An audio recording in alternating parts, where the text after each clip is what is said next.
Assalamualaikum warahmatullahi wabarakatuh. Selamat pagi untuk dosen pembimbing kami dan rekan-rekan sekalian. Saya akan menyampaikan manajemen sumber daya manusia dalam bisnis.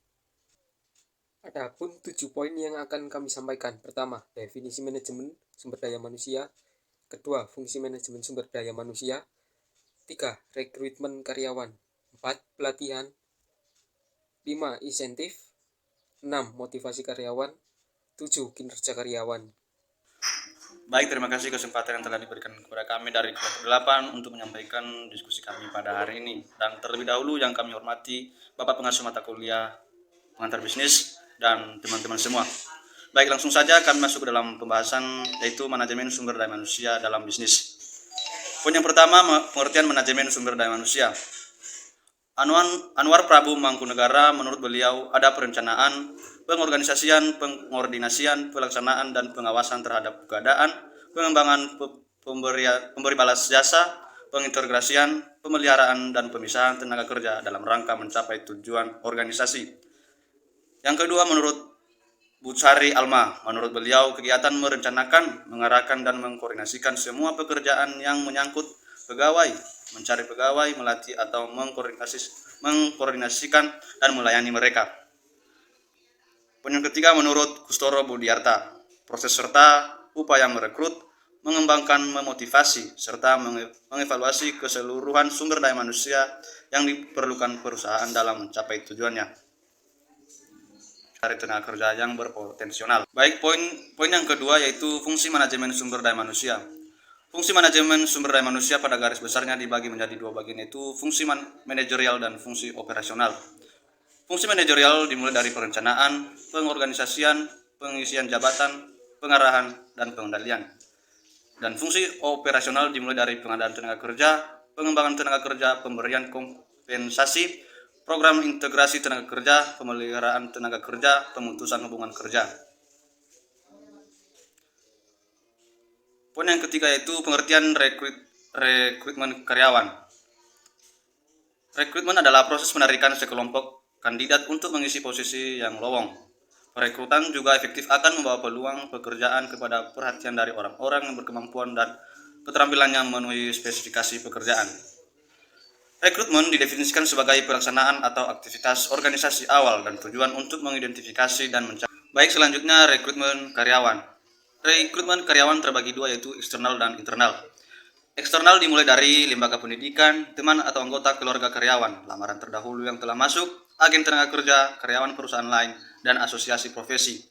Dan sumber rekrutmen karyawan internal yaitu dimulai dari promosi, transfer atau rotasi, pengkaryaan karyawan kembali, kelompok pekerja sementara atau karyawan kontrak atau temporer.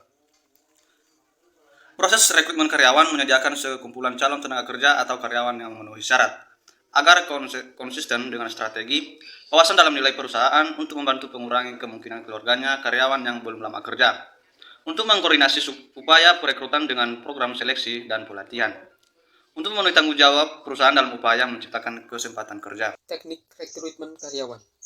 Teknik rekrutmen karyawan terpusat yang mana perusahaan melakukan perekrutan karyawan baru untuk posisi yang sama dengan bagian yang berbeda. Teknik rekrutmen otonom merupakan rekrutmen yang dilakukan oleh karyawan sesuai dengan kualifikasi dan spesifikasi yang dibutuhkan.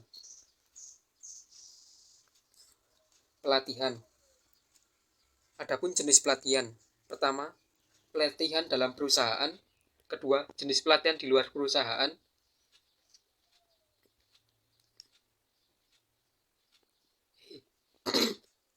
Pelatihan. Jenis pelatihan memiliki dua. Pertama, jenis pelatihan dalam perusahaan.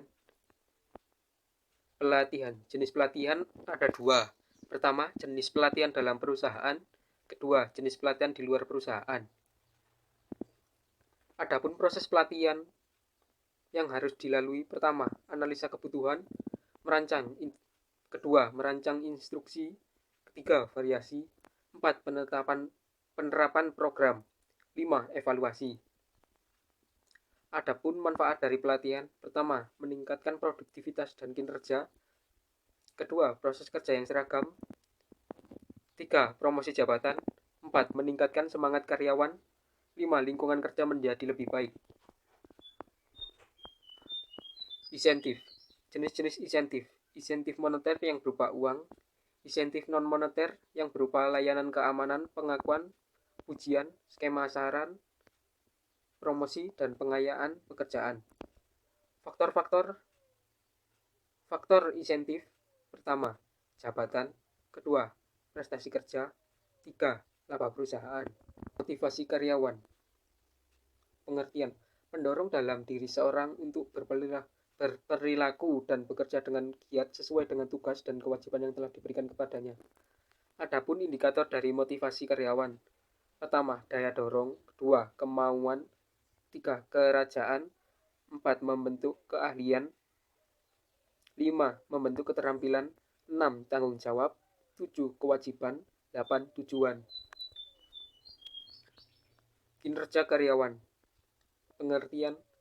Kegiatan yang dilakukan untuk meningkatkan perkembangan bisnis perusahaan. Pengertian menurut para ahli.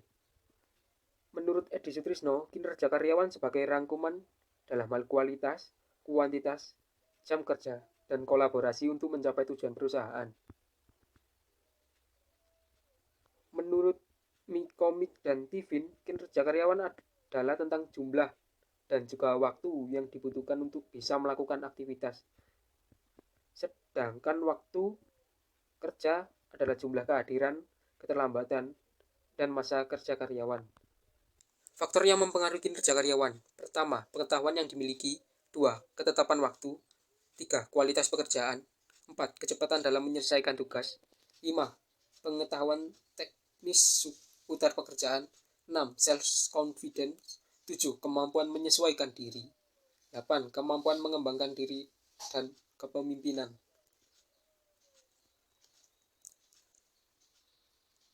Sekian dari kami. Apabila ada salah kata atau perbuatan, mohon dimaafkan. Wassalamualaikum warahmatullahi wabarakatuh.